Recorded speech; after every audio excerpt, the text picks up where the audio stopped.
Okay, good morning. Another day, another video. Ngayon magluluto tayo ng chicken. Ito magigisa tayo ng ano. Pinaghalo ko na yung sibuyas at saka bawang. Yan. Ang lulutuin natin ngayon is pininyahang manok alaking. Bakit may alaking? Kasi dinugtong ko yung pangalan ko doon na King At. Wow!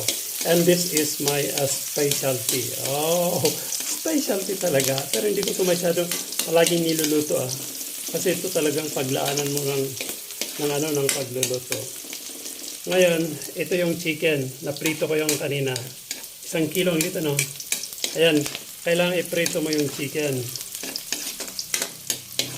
Tapos, pag okay na, ayan na. Lumalabas na yung kanyang aroma. Wow. Speaking of aroma, yung amoy na niya. Ngayon, pag okay na, ilagay mo na yung chicken na niluto mo. Naluto ko ito kanina. Lahat na ng mga ingredients pagsamasamahin mo na. Wow. At ito yung patatas na na prito rin yan kanina. Wow. At saka, lagyan mo siya ng isang boteng Sprite.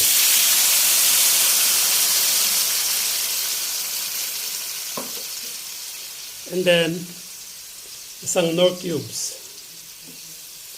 Wow.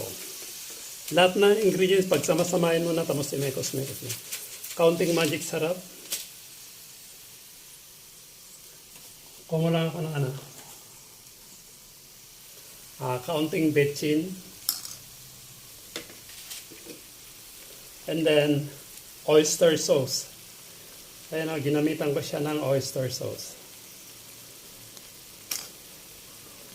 And then, gumamit ako ng barbecue banana ketchup. Kasi yung barbecue banana ketchup ay medyo matamis-tamis siya. Pwede nito yung tomato sauce, tomato paste. Pag walang mga yun, pwede rin yung ketchup. Dahil meron akong barbecue banana ketchup, yan ang ginamit ko. Yan na. Madaling maluto lang ito kasi kanina pa itong luto yung chicken. Hindi, lagay na natin yung red pepper. Alam mo kung bakit may red pepper? Siya nagbibigay ng aroma. Wow! 2 times na nabanggit ang aroma ay yung aroma na yan para lumabas yung ano niya, yung amoy at saka yung lasa.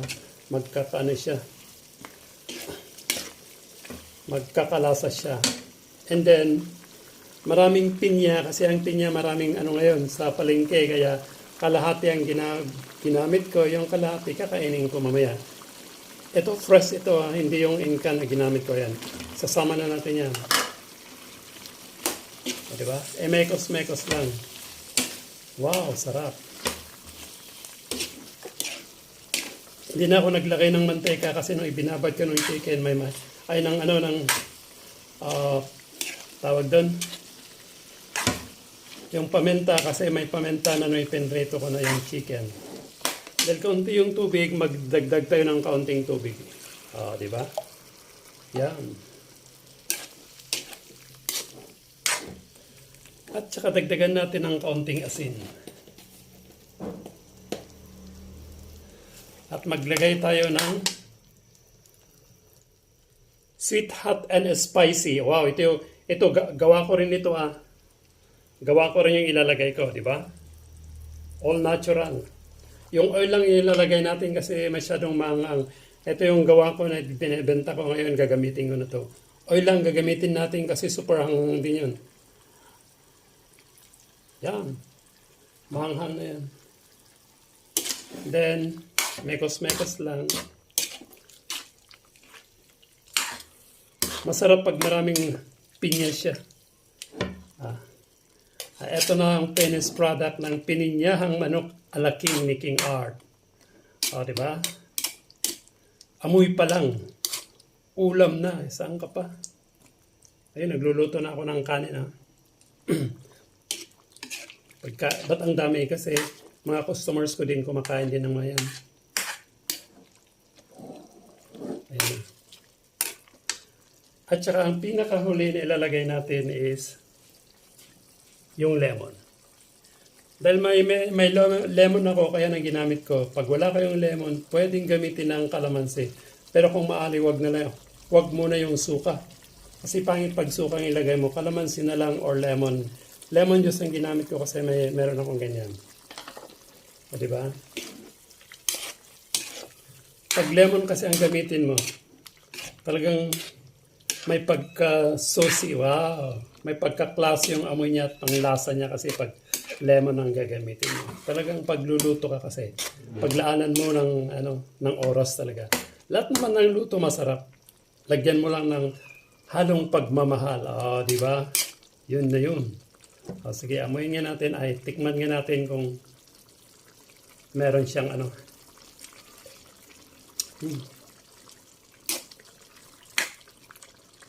Para medyo manamis-namis, lagyan natin ng kaunting asukal. Oh, I forgot. Oh, may kaunting asukal siya. Yan. Oh, yung hanghang.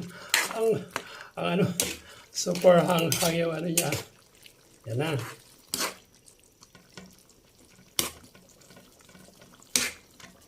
Oh, ayan na, luto na. Luto na ang pininyahang manok alaking ni King Art. Madaling maluto lang kasi naprito ko kanina yung chicken. Ayan na. Ready to eat na. Ay, ang sarap.